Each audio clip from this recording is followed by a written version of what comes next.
Buenas noches. Durante este reportaje llevaremos a cabo un proyecto realizado por el Colegio Alianza Pedagógica, en el que tiene lugar el libro Cuentos Chinos, un escrito importante en el tema económico, político y social, y una obra hecha por el periodista argentino Andrés Oppenheimer, columnista de Miami Herald, productor del programa Oppenheimer Presenta, colaborador de New York Times, entre otros, y autor de varios libros como Crear o Morir, Basta de Historias, Ojos Vendados, La Frontera del Caos y, por supuesto, Cuentos Chinos. El libro Cuentos Chinos nos da un panorama real acerca del mal y actual estado de Latinoamérica de no progreso, comparada con otros países llamados a ser potencias mundiales porque han tenido gran progreso y un gran avance de manera rápida y eficaz.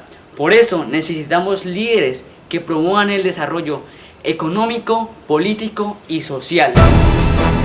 Adentrándonos en la realidad de Latinoamérica, nos damos cuenta de que a causa de malos manejos presentados en varios gobiernos de países latinoamericanos, hay tanta pobreza, delincuencia y desigualdad, entre otros problemas sociales. En contraposición, para lograr el progreso debemos invertir en la educación, ser más competitivos, mejorar la calidad de vida y atajar el problema de corrupción. Durante este reportaje entrevisté a 5 personajes influyentes del departamento de Casanare: un candidato a la gobernación, 2 candidatos a la alcaldía del municipio de Yopal, un exalcalde del municipio de Yopal y el gerente de Enerca, empresa de energía de Casanare. Veamos qué nos dijeron. Nos encontramos en estos momentos con el ingeniero Lirio Guzmán, candidato a la gobernación del departamento de Casanare en el país colombiano. ¿Usted qué opina que Andrés Oppenheimer nos dice en su libro Cuentos Chinos acerca de que un eurodiputado socialista alemán, Rolf Linkott, dice que América Latina tiene una participación pequeña en la economía y mercado mundial? ¿Qué opina? Bueno, desafortunadamente América Latina se ha dejado invadir de un modelo populista, y en la medida en que seamos gobernados por modelos populistas irá cayendo o habiendo poca productividad, y en la medida en que esa poca productividad se dé, pues obviamente quedaremos como países en subdesarrollo. Realmente el fondo, el quid del asunto es el modelo de desarrollo económico que hemos adoptado, la debilidad que tienen nuestras democracias al ser invadidas por el populismo de algunos grupos políticos que se han tomado el poder en Latinoamérica.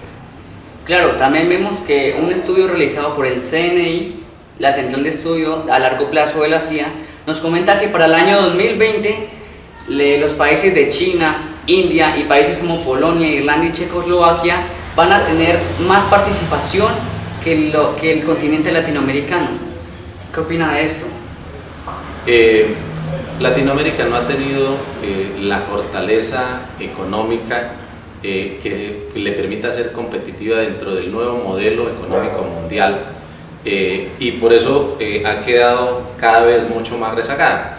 Obviamente estos países que tienen economías emergentes han adoptado un modelo de capitalismo salvaje que ha ido arrasando con la economía de países o de continentes en vía de desarrollo, como el caso de Latinoamérica. Y mientras nosotros no adoptemos unos modelos de eficiencia económica, unos modelos de competitividad, pues obviamente vamos a estar mucho más atrás y vamos a ver esa gran brecha que hay tanto con las potencias que actualmente manejan la economía del mundo, como algunas economías emergentes que sí han sido capaces de irse adaptando a ese nuevo desarrollo económico, como es la economía de la India, por ejemplo. Listo. Teniendo en cuenta, ahí cortamos, listo, 1, 2, 3, ya. Teniendo en cuenta que los inversionistas y las multinacionales, a la hora de invertir en un país, ya sea Colombia o en un continente que es Latinoamérica, y lo que buscan es confianza, transparencia, seguridad, discúlpame. Tranquilo. Bueno, otra vez, 1, 2, 3, ya. Teniendo en cuenta que las multinacionales y los inversionistas a la hora de invertir en un país como Colombia buscan seguridad, confianza, transparencia, alta mano de obra calificada y menos impuestos corporativos, ¿qué podríamos hacer para cumplir con todos estos requisitos? El problema más agudo que tenemos en Colombia y en Latinoamérica para generar esa confianza inversionista es el atraso en materia de educación y de desarrollo social. La tarea, la meta es que logremos avanzar rápidamente en los procesos de educación, de una educación enfocada hacia el gran desarrollo económico y social, y paralelamente ir resolviendo toda la problemática social que nos asiste con los modelos que tenemos en materia de salud, en materia de educación, en materia de seguridad, que no han permitido que haya una satisfacción social y que por el contrario han generado o han desencadenado en los procesos de violencia que conocemos en Colombia y en toda Latinoamérica. Para finalizar, usted, ingeniero Alirio, ¿de qué manera piensa que las inversiones a largo plazo pueden ayudar al país colombiano? Esas inversiones deben venir focalizadas dentro de un modelo de planificación del desarrollo, y esa planificación debe estructurar claramente todos los componentes, tanto en materia económica como en materia social. Solamente si logramos adelantar de manera simultánea ese desarrollo, podríamos tener esa confianza de los inversionistas extranjeros para invertir en un país que todavía es de alto riesgo por las condiciones de seguridad que tiene y sobre todo por las condiciones de subdesarrollo que implican que esas inversiones o que esos inversionistas no tengan esa confianza suficiente en el país. Hay que generar esa confianza y hay que construir sobre todo un modelo planificado para el desarrollo económico y social del país. Listo, muchas gracias, ingeniero Alirio. A ustedes, muchas gracias. Vale, gracias. Nos encontramos en estos momentos con el ingeniero Arsenio Sandoval, candidato a la alcaldía del municipio de Yopal Casanare en el país de Colombia. ¿Usted con qué buenas políticas propondría para romper el círculo vicioso de la pobreza, de la violencia y la desigualdad social? Mire, el Estado colombiano tiene que estar formado en un mundo globalizado. Todas las democracias debemos trabajar de la mano.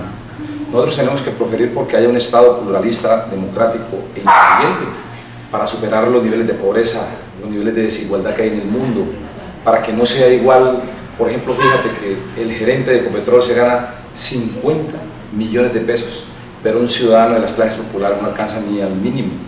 Debe haber equidad en los salarios, porque si tú te ganas un salario justo, tú puedes vivir en paz en primer lugar. Fíjese que ahora un plan nacional de desarrollo que habla que por una Colombia en paz. Ojalá haya paz, porque esto beneficia a todo el mundo y por supuesto en Latinoamérica. Habla de una Colombia con equidad, pero ¿cómo puede haber equidad si hay esas desigualdades tan grandes que solo tienen posibilidades los hijos de los ricos y los hijos de los pobres, como nosotros no tenemos? Por eso hay que buscar una sociedad incluyente y pluralista, que los hijos de las madres cabezas de familia, de los hogares populares también tengan acceso a la mejor educación. Y el tercer pilar fundamental del Plan de Desarrollo Nacional habla de una Colombia educada. Por eso es muy importante que las políticas sean conducentes a que nuestros niños, nuestras niñas, todo el mundo deben estar en los colegios para así poder, con educación, competir en un mundo globalizado. Claro, y es que combatiendo estos problemas sociales se mejoraría la calidad de vida del continente latinoamericano e incluso del país de Colombia. Centrándonos en el país colombiano, si nosotros queremos mejorar y queremos hacer que Colombia sea más competitivo en el mercado de la economía mundial, ¿qué debemos hacer? Bueno, mire, en primer lugar, el talento humano. Todo el mundo debe estar educado. Todos los niños tienen que tener acceso a la seguridad alimentaria, ¿sí? Pero también para lograr esto, entonces, el Estado de las básicas tiene que garantizar la mejor educación, la mejor universidad pública para todos los niños, porque la educación debe ir dirigida no a obtener seres humanos con un diploma, sino también a obtener seres humanos con muy buena calidad, con muy buenos seres, muy buenos hijos, muy buenos padres de familia. Pero también para ser competitivos en un mundo globalizado Tenemos que analizar, por ejemplo, el tema de infraestructura, es fundamental. Nosotros tenemos que mirar todo el tema de acceso a las redes, a los servicios públicos, el tema de acueducto, el tema de alcantarillado, el tema de energía eléctrica. Tenemos que mirar el tema de nuestras vías. ¿Cómo podemos ser competitivos cuando un campesino, digamos, tiene sus vías terciarias, que es por donde van a sacar sus productos, están en absoluto mal estado? Nosotros, para poder ser competitivos, tenemos que tener seguridad. Pero no solamente una seguridad, digamos, en cuanto a la guerra, sino tenemos que tener una seguridad alimentaria, tenemos que tener una seguridad en salud, tenemos que tener una seguridad en alimentación, tenemos que tener una seguridad en educación, y eso garantiza de que todo el mundo vea a Colombia, digamos, como un paraíso donde se puede invertir, porque si no hay seguridad, nadie viene e invierte. O sea, fíjate que hay unos pilares dentro de la colectividad que yo represento. En primer lugar, la seguridad democrática. Sin seguridad democrática no hay confianza inversionista. Si no hay confianza inversionista, tú no puedes tener cohesión social, que es superar los niveles de pobreza, para que haya igualdad, para que haya equidad. Sin esos, pero para lograr esos pilares se requiere de un Estado, para poder ser competitivos, de un Estado austero, que no se pierdan ni se derrochen los recursos públicos, y eso es responsabilidad de un presidente, de un gobernador, de un alcalde, de un diputado y de un concejal. Los recursos deben ser sagrados, pero también hay un quinto elemento que es fundamental, Kevin, y es que haya el diálogo popular, que los gobernantes tengan contacto directo con su pueblo para poder proyectarnos, y de esa manera nosotros podemos ser competitivos con otras regiones. Por ejemplo, le voy a dar una comparación, por ejemplo Chile, que también fue un país que vivió en guerra, que hubo violencia, pero afortunadamente hoy día viven en paz, y su economía y el Producto Bruto de Chile, comparado con otras naciones, es muy superior, y nosotros tenemos que apuntar a esos ejemplos para lograr ser competitivos en la región. Claro, uno de los pilares importantes y requisitos que quieren los inversionistas y las multinacionales a la hora de invertir en un país son la confianza, la transparencia, los altos horas calificadas y bajos costos corporativos. Pero ahora centrándonos en el tema de este municipio que es Yopal Casanare, respecto a los problemas que ha tenido el tema del agua y la construcción de la planta de tratamiento del agua, ¿usted considera que todos los discursos que han dicho varios políticos han sido cuentos chinos o quizás políticas verdaderas? Absolutamente cuentos chinos. Fíjate, Kevin, 4 años y 2 meses sin agua potable en la ciudad, 7.000 personas que se enfermaron de fiebre, diarrea, vómitos, infecciones. El Instituto Nacional de Salud corroboró presencia de rotavirus, adenovirus, hepatitis A en el agua que nos llega a las casas. Y claro, todas las promesas de los políticos que han pasado fueron absolutamente mentiras. Se han gastado 100.000 millones de pesos y todo fue fracasado. Fíjate, 23.000 millones de pesos en unos pozos profundos que jamás funcionaron. Se gastaron 11.500 millones de pesos en una planta modular que se derrumbó sin ni siquiera inaugurarse. Cogieron de negocio el tema de los carrotanques, eso es una cosa muy injusta. Se volvió un negocio, más de 40.000 millones de pesos en los 4 años. O sea que, si uno lo revisa, las personas que lamentablemente nos han gobernado realmente no han querido solucionar el problema, porque entonces se convirtió en un negocio este tema del agua. Puedo decirte que nos tocó movilizarnos, y digo que nos tocó porque tuve la oportunidad de liderar las 2 más grandes movilizaciones populares en la historia del Casanare, pero fueron justas y necesarias, y la única realidad después de 4 años y 2 meses es que gracias a la voluntad del pueblo, donde estuvimos al frente, por lo menos ya hay una obra firmada, un contrato firmado por un valor de 56.000 millones de pesos para construir el acueducto definitivo de la ciudad de Yopal. Pero eso se le debe netamente al pueblo de Yopal, a la comunidad que salió a protestar. La dirigencia, todos los que han pasado como alcaldes, gobernadores, diputados, absolutamente todo lo que nos dijeron fue un cuento totalmente chino. Muchas gracias por su tiempo, señor Kevin, candidato. muy amable, Dios le bendiga. Dios lo bendiga, gracias. Nos encontramos en estos momentos con el exalcalde del municipio de Yopal Casanare, Rodrigo Chaparro. Muy buenas tardes, doctor abogado. Buenas tardes, mi joven. ¿Usted por qué cree que durante la última década el continente latinoamericano ha reducido su participación en la economía y mercado mundial? Muchas gracias por la oportunidad de expresar algunos conceptos en la geopolítica. Desde mi punto de vista, el continente ha establecido de alguna manera barreras en la expansión económica producto de la llegada a casi todas las presidencias, a casi todos los gobiernos en Sudamérica de centro izquierda.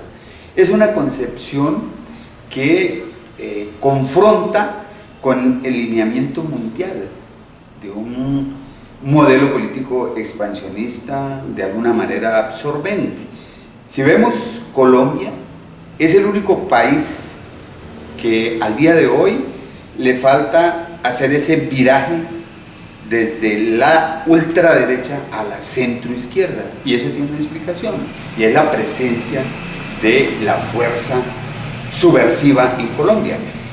Pero yo sí creo que los gobiernos, caso Chile, caso Ecuador, caso mismo Perú, con rezagos pues de radicalismo de izquierda como Venezuela, como Bolivia, han tenido que entender que el mundo se ha globalizado y que por lo mismo los países deben integrarse a ese gran mercado mundial, y si no, sencillamente nos aislamos, se aísla el continente y se impone siempre una política globalizada para el mundo.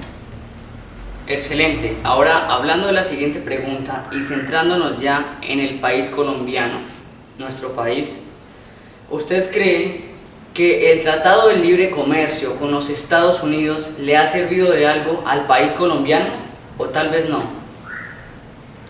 Pienso que hay que darle las dos interpretaciones.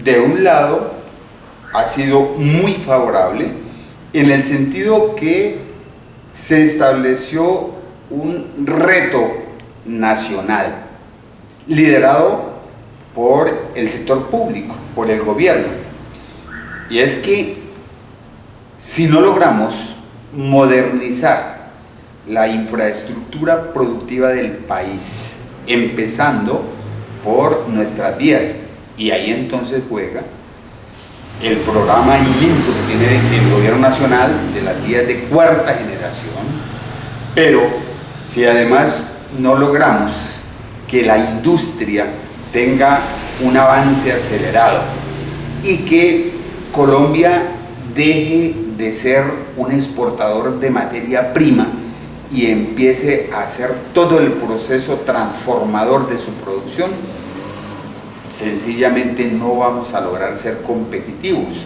Entonces, Colombia tendría que tomar con beneficio de inventario el Tratado de Libre Comercio con los Estados Unidos. Pero si lo vemos hacia futuro, pienso que viene el mayor rédito, en donde Colombia, por toda su ubicación estratégica, sus ventajas comparativas, estos dos océanos, un talento humano incomparable, vamos a ser una potencia mundial. Excelente. Y para finalizar las preguntas, usted, ¿qué sistema político y económico utilizaría en el país de Colombia para que éste tuviera mayor competitividad, mayor influencia en la economía, en el comercio y en el mercado mundial? Personalmente, soy amigo del capitalismo social. No podríamos establecer camisas de fuerza, de que es que lo que funciona es un capitalismo a ultranza, en donde la mayor riqueza siga concentrada en unas pocas manos. Pero tampoco podemos ir al otro extremo, en donde hablemos de un socialismo también a ultranza, como el de Cuba y el remedio que han tratado de hacer en Venezuela, que no han hecho sino estrangular las posibilidades de desarrollo integral para estos países que menciono. Yo le apostaría a un modelo político de capitalismo social, en donde no solo estemos juntos para la producción, sino que también la comunidad, el común de la gente, el gran conglomerado, participe de esa riqueza que se está generando a partir de la alianza público-privada en una economía sólida, fuerte y proyectada. Bueno, muchas gracias, abogado Rodrigo Chaparro, por su tiempo.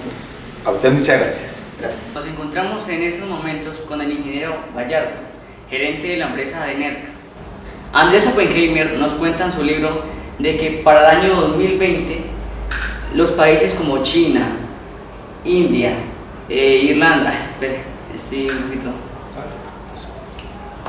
¿Sí está grabando? Sí, señor. Ok, vale. Ahí dice grabando arriba, ¿cierto? Sí, sí, sí. Bueno, 1, 2, 3. Buenas noches. Nos encontramos en estos momentos con el ingeniero Vallardo, gerente de la empresa de Enerca. En estos momentos, ingeniero, le voy a hacer unas preguntas acerca del libro Cuentos Chinos de Andrés Oppenheimer. Y estas son las siguientes. Andrés Oppenheimer nos dice en su libro que para el año 2020 los países como China, India, Irlanda, Polonia, Checoslovaquia y entre otros van a tener una economía muy fuerte y por lo tanto, por ser competitivos, van a atraer más inversionistas. ¿Qué opina que esto favorece o desfavorece a América Latina? Pues antes que nada quiero agradecer a Kevin por la invitación a participar, digamos, en esta entrevista. Efectivamente, como parte y fenómenos de la globalización de la economía, las economías asiáticas, en particular China, han demostrado un crecimiento sustentado en los últimos 10 años. Las predicciones de los economistas hablan de que probablemente para esa fecha Estados Unidos va a pasar a un segundo lugar frente a los temas de liderazgo en materia comercial. En ese sentido es importante que en Latinoamérica, en el caso particular de Colombia, trabajemos como región, que vinculemos las economías, que a través de tratados de libre comercio podamos crear un mercado común donde el crecimiento económico de la población se vea también reflejado en un crecimiento y desarrollo a nivel del comercio y a nivel de las estructuras políticas de estos países. Excelente. Con el fin de que América Latina progrese, ¿usted qué normas o qué reglas crearía o implementaría para que los países de América Latina las cumplan de manera rígida y concreta? Sí, en este sentido, digamos que el papel de la Organización Mundial de Comercio tiene definidas unas políticas en las cuales los países participantes de la organización deben dar cumplimiento. En particular, recordemos que el gobierno del presidente Santos está por incluir a Colombia dentro de los países de la OCDE. Este mecanismo incluye y vincula a las economías más grandes, más estables, que ofrecen mayores garantías para generar comercio. Tendrán que ser políticas de largo plazo las que definan conjuntamente cuál es la vinculación y participación de una economía importante en Latinoamérica como es la colombiana, que le permita generar desarrollo y esas compensaciones a nivel de la economía mundial. Bueno, si queremos que América Latina avance y progrese de una manera rápida y eficaz, ¿usted pensaría que los gobiernos de los países de América Latina deberían optar por la vía de la supranacionalidad para autodisciplinarse?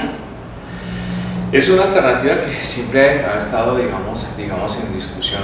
Yo creo que en el caso de Latinoamérica tenemos todavía zonas, regiones y países que no tienen una estabilidad política grande. Recordemos que uno de los requisitos cada vez que hablamos de convenios y acuerdos internacionales son los temas de estabilidad política y de estabilidad jurídica, y en ese contexto la supranacionalidad del continente es una herramienta que eventualmente puede dar buenos resultados si se logra tener, digamos, como un acuerdo sobre la identidad de las políticas como región. Excelente. Y para terminar, y hablando de la empresa Enerca, que es muy importante en el departamento de Casanare porque es la encargada de prestar los servicios de energía en este departamento, ¿usted cree o me podría decir si durante toda la historia de la empresa Enerca han habido malos manejos que no hayan permitido que Enerca progrese, o por el contrario han habido buenos manejos, los que son ideales? Sí, efectivamente, Enerca es una compañía relativamente joven. La compañía distribuye y comercializa energía y gas natural domiciliario desde el año 2007, es decir, 8 años. Durante todos estos años la compañía ha sufrido un proceso de transformación y de consolidación importante. En la última clasificación de la revista de enero, la compañía está entre las 700 compañías más grandes del país. En relación con la administración, lo que podría resaltar es que el gobierno corporativo, a nivel de junta directiva, a nivel de las políticas departamentales, creo que deben tener responsabilidad sobre el manejo administrativo y organizacional de la compañía. En ese sentido, creo que quienes me antecedieron hicieron las cosas, digamos, seguramente con la buena intención, pero también hubo otras que no resultaron tan bien, esos, digamos, también son hechos. Y en general, le contestaría a Kevin que la compañía está en proceso de consolidación, que ha tenido altibajos en la materia organizacional y en el direccionamiento estratégico de la compañía, pero en últimas, digamos que es un compromiso de todos, de la sociedad casanaraña, defender y preservar los valores institucionales de la empresa de energía, y en ese sentido habría de destacar que se requiere responsabilidad por parte de los dueños de la compañía y por parte del gobierno corporativo. Bueno, estos han sido todas las preguntas de hoy. Gracias por su tiempo, ingeniero. A usted, Kevin, muchas gracias por la invitación y muy amable por la entrevista. Muchas gracias. Buenas noches.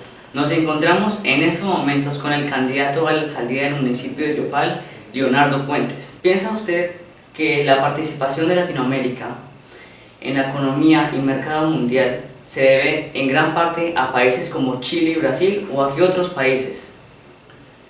Efectivamente, yo creo que la economía brasileña tiene una importancia regional y mundial muy significativa por su tamaño, por su población y por el desarrollo que ha tenido en temas agrícolas, de ganadería y también industriales.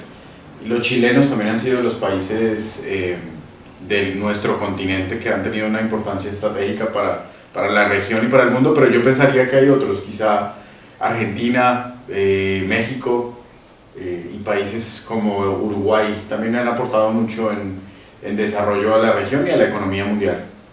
Excelente. Ahora con la siguiente pregunta.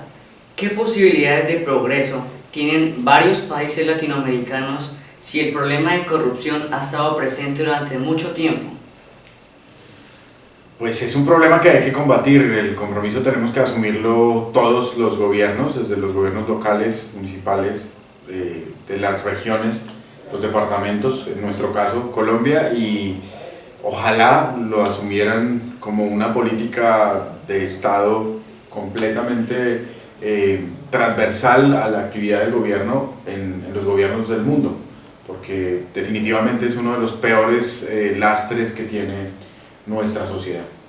Ahora, señor candidato, quiero que me diga una de las formas o una de las maneras radicales que usted utilizaría para combatir y acabar la corrupción.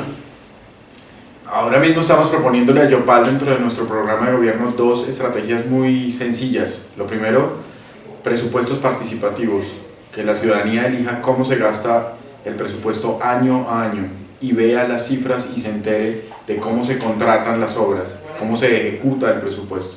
Lo segundo es traer a los universitarios, a los jóvenes como tú, Kevin, a hacerle veeduría al gasto público, a toda la contratación estatal, y quizá agregaría la lucha frontal contra todas las formas de tráfico de influencias, que los recursos que administra el Estado, que son los impuestos que pagan los ciudadanos, lleguen exclusivamente a las personas que realmente lo requieren.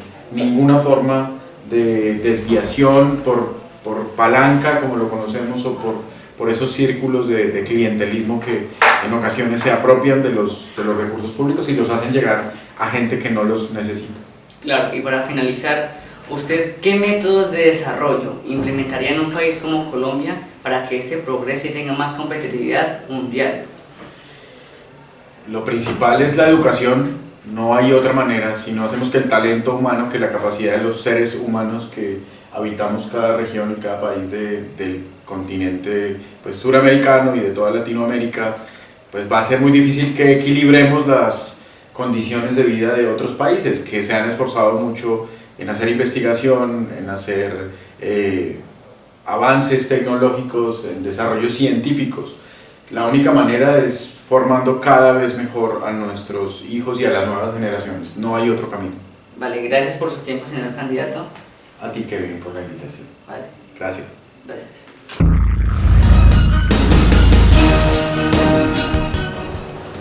De estas entrevistas podemos concluir que, mientras varios gobiernos de varios países latinoamericanos no cambian sus malas formas de desarrollo, la región seguirá perdiendo.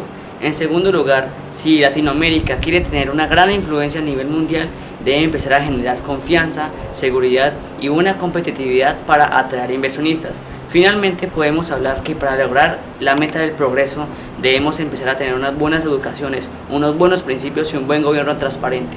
Mi nombre es Kevin Bernal, síganos en Plan Lector Alianza. Hasta pronto.